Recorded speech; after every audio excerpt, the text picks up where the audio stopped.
Amados irmãos, vamos então ler a palavra de Deus, registrado no livro de Lucas, capítulo 5. Quem trouxe a sua Bíblia, pode abrir comigo no livro de Lucas, capítulo 5, confirmando a mensagem do louvor que hoje aqui foi ministrado nessa igreja.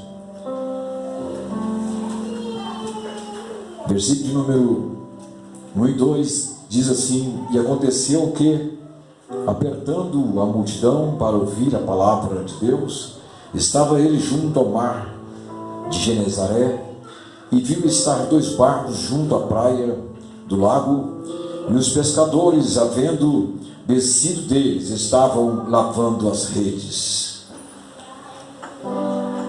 E entrando num dos barcos, que era o de Simão, pediu-lhe que se afastasse um pouco da terra, e assentando-se ensinava do barco a multidão.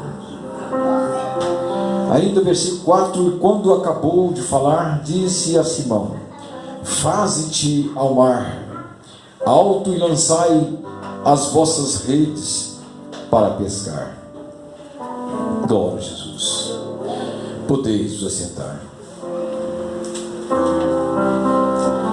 Tudo que nós vamos fazer, tudo que nós almejamos realizar em nossa vida, geralmente nós procuramos nos informar do que nós vamos fazer, porque desejamos fazer aquilo com sucesso e, na verdade, com perfeição, o que nós queremos fazer. Seja na área profissional, seja na área espiritual, queremos sempre ser bem sucedido naquilo que nós desejamos fazer. E falemos hoje de uma profissão que é um pouco desconhecida da vida de muitas pessoas que moram principalmente aqui em São Paulo.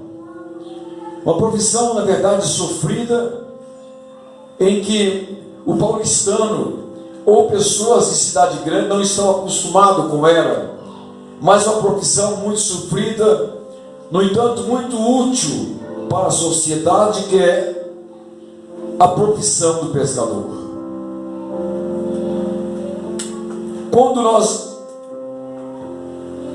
nos alimentamos do fruto do mar, daquilo que é extraído das águas, às vezes nós não temos noção da dificuldade daquilo que foi feito, que foi extraído, e quão grande foi o preço que alguém pagou para que nós pudéssemos ter acesso a esse tipo de alimento tirado das águas. Isso é desde a antiguidade. Acontece esta profissão. E falemos agora do que Jesus chegou ao mar de Genezaré. No seu ministério muitas coisas aconteceram, e um dos acontecimentos que marcou realmente a vida de muita gente, principalmente dos discípulos, foi a sua presença nas praias do mar, do lago de Genezaré. Quando a Bíblia diz que ele chegou ali, naquela praia, e indagou aqueles homens o que eles tinham de alimento, e eles não tinham, na verdade, nada a oferecer ao Senhor, porque a sua tarefa daquela madrugada, ela foi, na verdade, mal sucedida. E a Bíblia diz que ele chegou naquela praia e entrou num dos barcos, pertencia a Simão. Foi isso no início do seu ministério. E quando ele sobre aquele barco começou a ministrar e ensinar as pessoas acerca do plano de salvação que ele tinha, que Deus tinha para a humanidade. Ou seja, ele utilizou aquilo que Pedro tinha, que era o seu barco. Ele utilizou para que pessoas pudessem ser atingidas com aquilo que ele tinha, a novidade de salvação de vida para um povo que vivia em pleno sofrimento. Era um lugar portuário, certamente, porque ali eles costumavam pescar e pela manhã eles traziam os frutos adquiridos das águas e ali era comercializado. E aqueles homens dependiam daquelas pescas, dependia daquilo que eles faziam. E aquela noite foi diferente. Eles foram pescar-se. E diz a Escritura que eles nada apanharam. Eles trabalharam a noite inteira e nada conseguiram apanhar. E voltaram de novo até a praia e ali eles lavavam as redes. Ou seja, mal sucedido foi o seu trabalho, o seu esforço naquele lago, onde eles contavam com aquela produção daquela noite. Nós fazemos as coisas muitas vezes e contamos com a nossa capacidade. E capacidade não faltava para aqueles homens. Experiência não faltava para eles, porque eram homens que viviam na prática da pescaria. Homens que conheciam o movimento das águas, homens que tinham experiência larga na ação da pescaria. E quando eles pescaram, trabalharam à noite, foi mal sucedido, certamente eles voltaram para a praia desanimados. Nada apanhamos, não conseguimos nada, vamos agora lavar as redes porque não temos nada para oferecer para a família. Não podemos levar para a nossa casa o alimento para a nossa família, não podemos fazer nada porque fomos mal sucedidos. Jesus utilizando aquele barco, e em seguida ele devolvendo a Pedro disse: volta agora ao mar e lança as redes sobre o mar. E ele, um tanto quanto angustiado, decepcionado, ele disse: nós trabalhamos a noite inteira, não conseguimos nada, mas sobre a tua palavra nós vamos lançar as redes. Amigo, quantas pessoas contam com a sua capacidade, contam com a sua veracidade, com os seus conhecimentos, e de repente eles falem, de repente eles falham em nossas mãos, diante dos nossos olhos, e nós ficamos sobremaneira aborrecidos, decepcionados. Em alguns casos vamos mudar de profissão, mudar de cidade, mudar de país.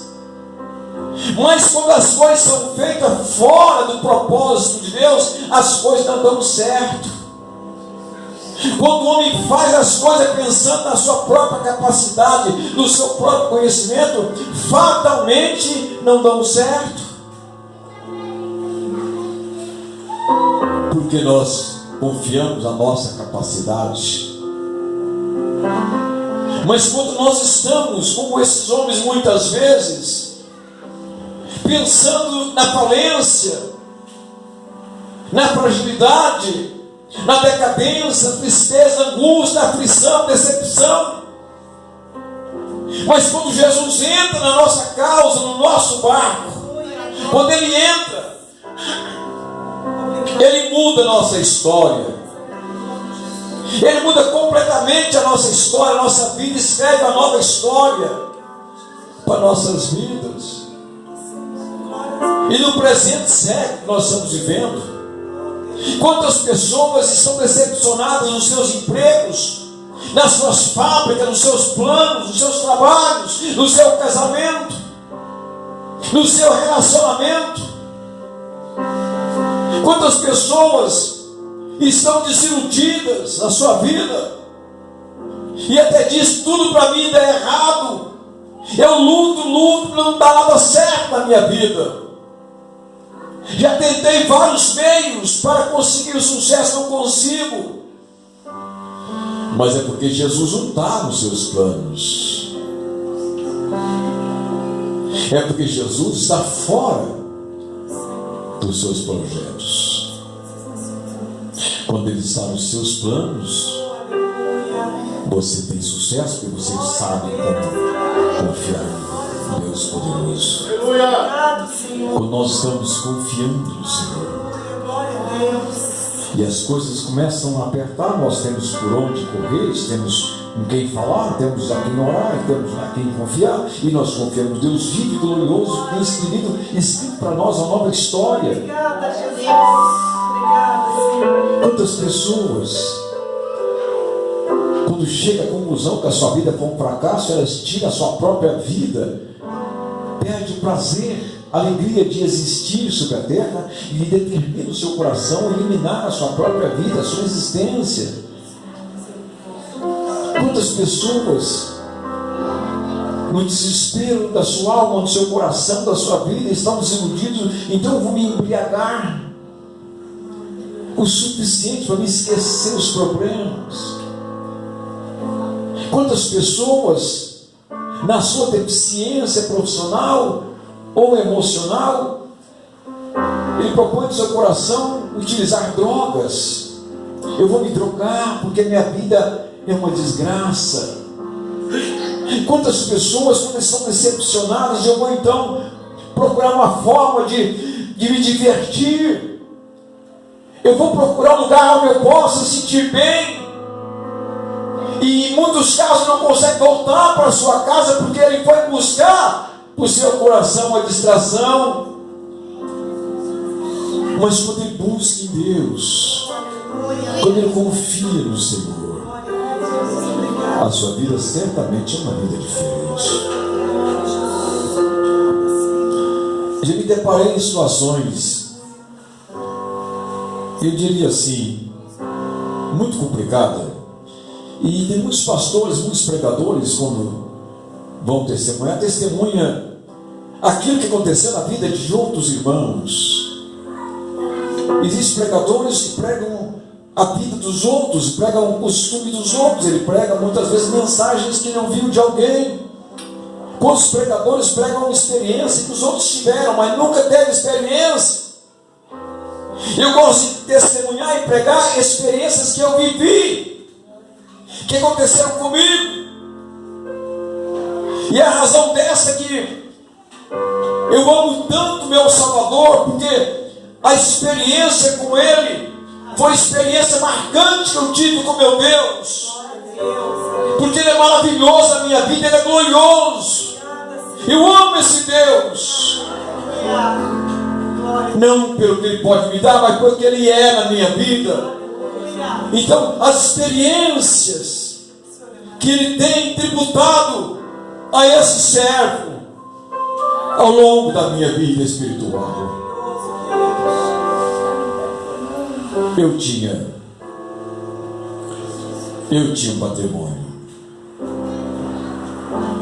Esse patrimônio resumia-se no apartamento que, por motivo de força maior, me fez muito, me trouxe muito sofrimento. E esse apartamento, ele foi dado como perdido uma ocasião por uma ação de uma pessoa que certamente não tinha coração, e foi dado como perdido. Eu em casa orei e pedi a Deus que, na sua misericórdia infinita, restituísse a mim aquele bem que pertencia a mim, foi comprado por mim, e eu agora estava perdendo uma coisa que não era justo. Depois de 3 meses de oração, aquele bem foi me restituído. E quando eu tomei posse daquele bem, eu fiquei muito feliz, porque Deus respondera às minhas orações e não deixou que o diabo levasse aquilo que eu adquiri com dificuldade. Passou-se um tempo, eu tive que mudar daquele lugar. Eu mudei.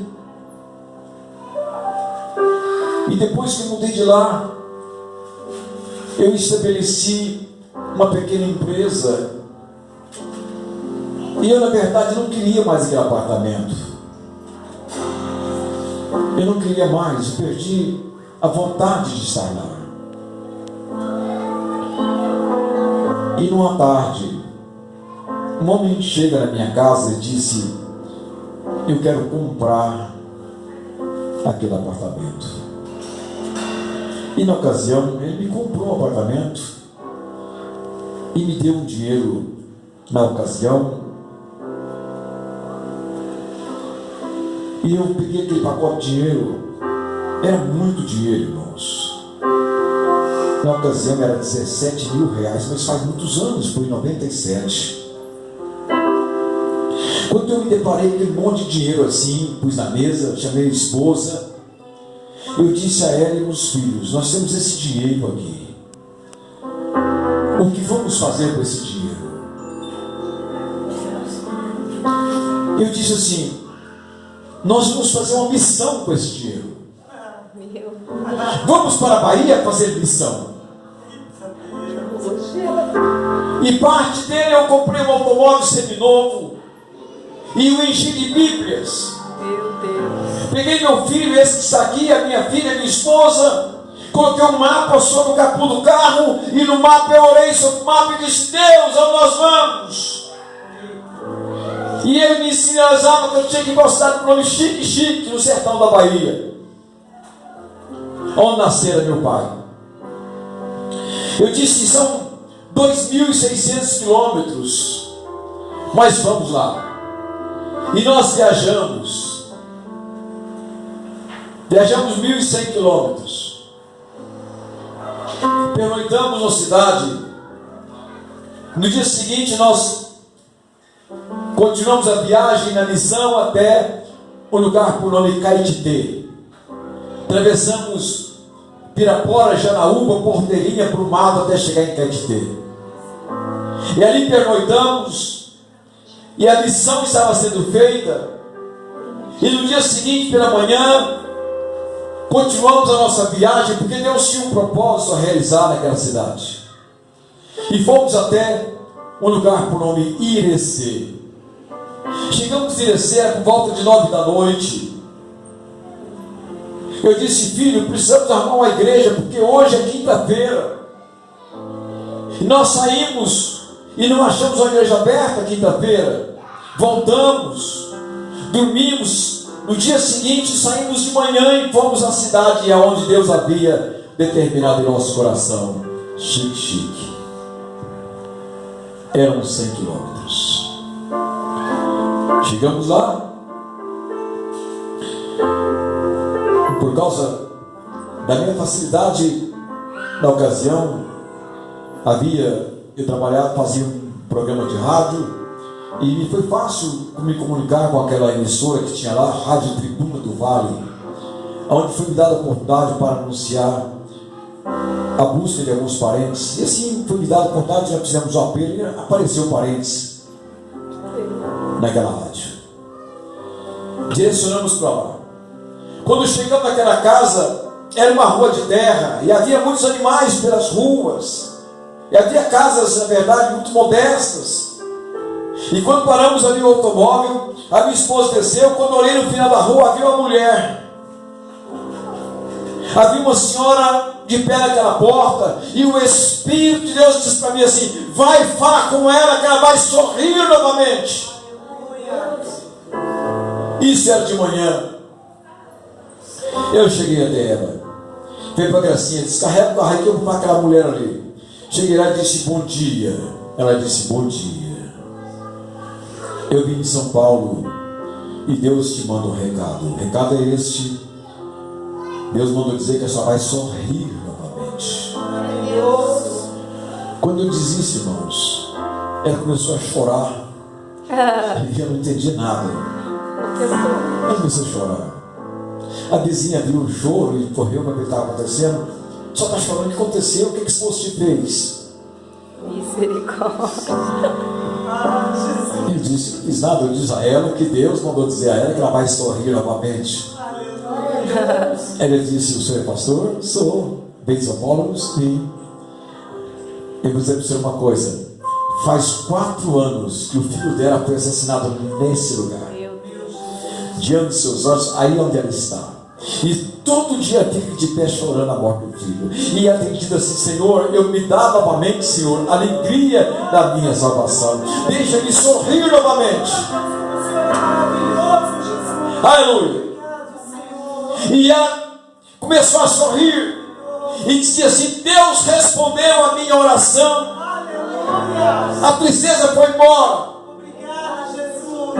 Saímos dali, irmãos, e fomos realizar um culto no lugar chamado Fazenda Maiada. Vamos lá. E ali fizemos aquele culto para o pé de árvore. Havia muitas pessoas trabalhando, os colonos tinham ali na ocasião. A terra e a casa que meu pai nasceu estava lá. Fizemos a obra e viemos embora. Pegamos a estrada de volta, 2 sentido Ilhéus. Passamos Itaberaba, Barra do Mendes, viemos embora. Ilhéus. Chegamos no trevo que dizia assim: Salvador, Minas Gerais, BR-116. Pegamos a direita, BR-116. Na travessia do estado havia uma placa dizendo assim: Montes Claros. Vamos para Montes Claros. Viajamos algumas horas e pegamos uma parte que era 50 quilômetros de areia. E a velocidade do carro não ajudava, porque não tinha como andar naquela areia. E foi muito difícil atravessar 50 quilômetros de areia. E quando chegamos do outro lado, esse meu filho que está aqui estava doente. Ele teve febre. E eu precisava chegar na cidade mais próxima. E eu precisava também me alimentar. E estávamos viajando desde a madrugada.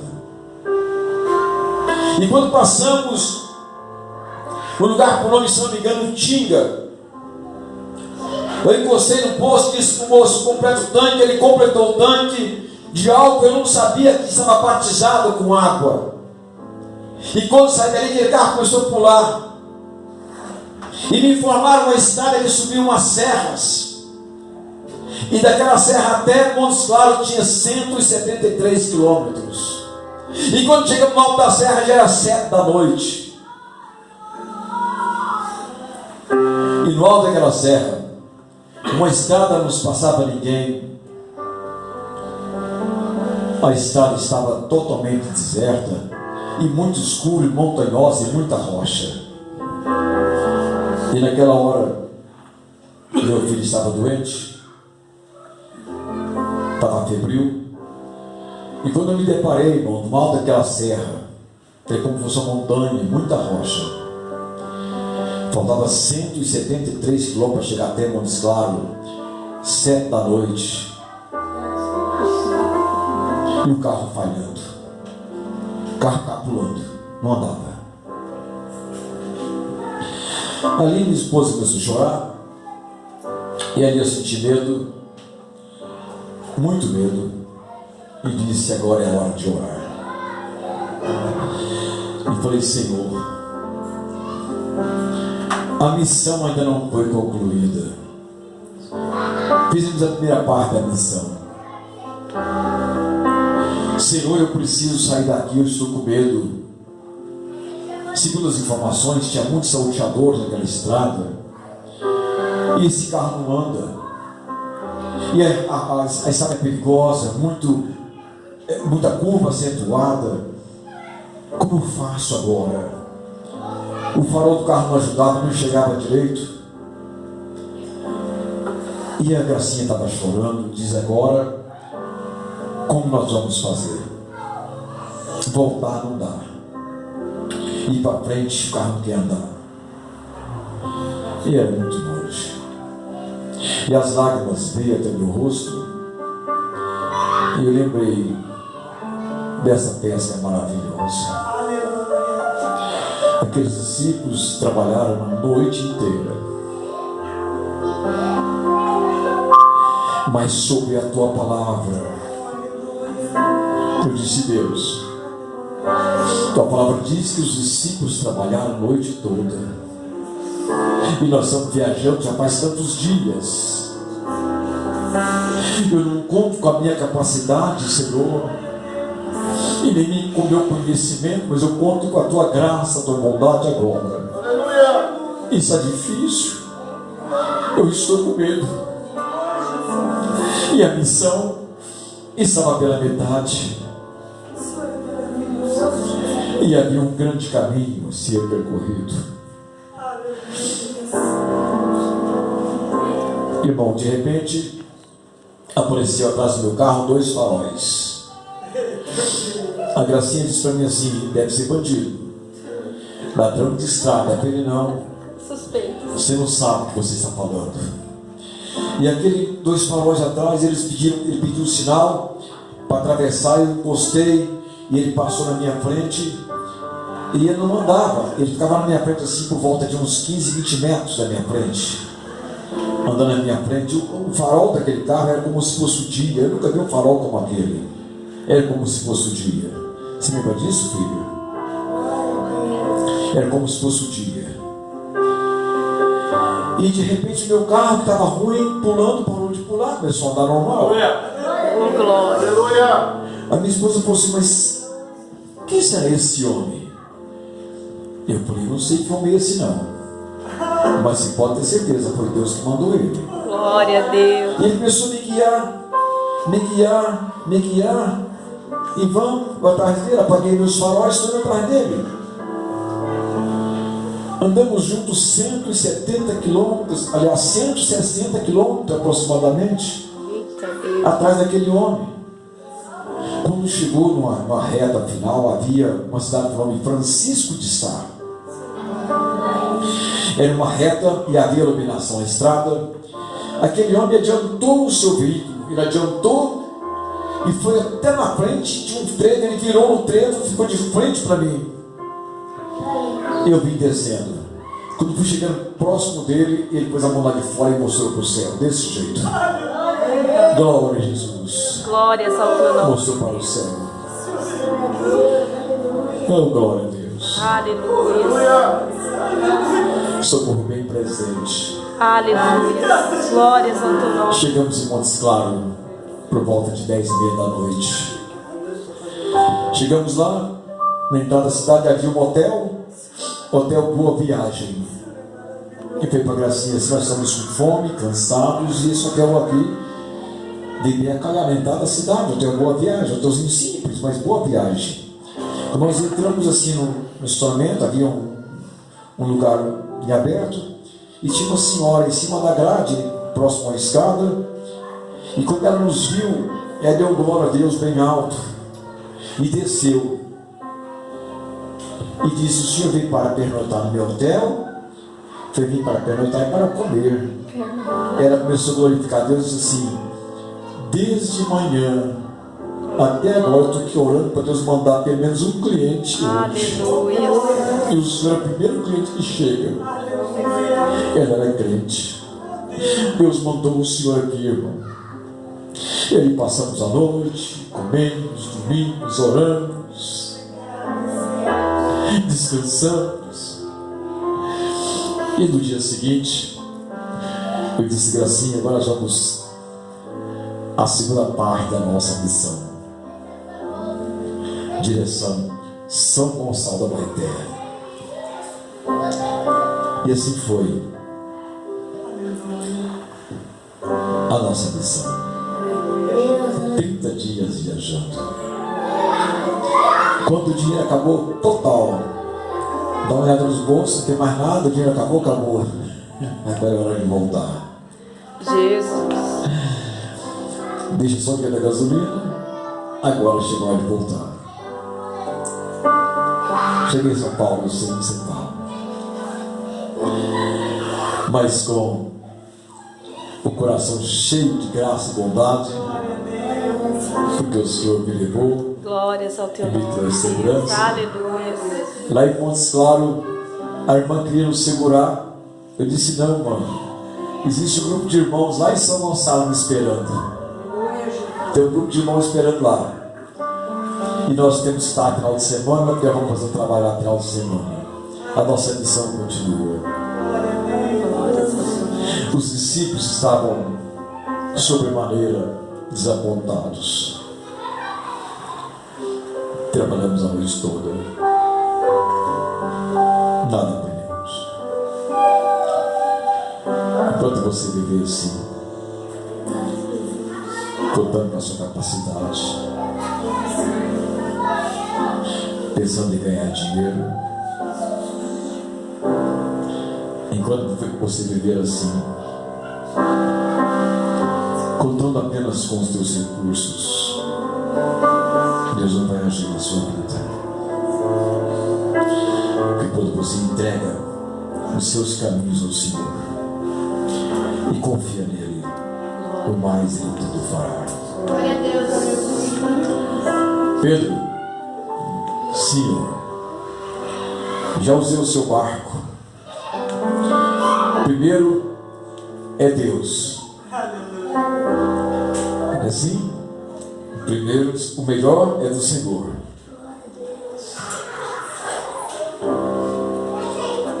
Já usei o seu barco. Muito obrigado, Pedro.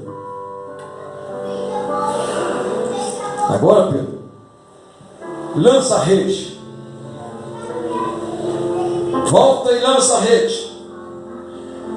Senhor, trabalhamos a noite inteira e nada apanhamos.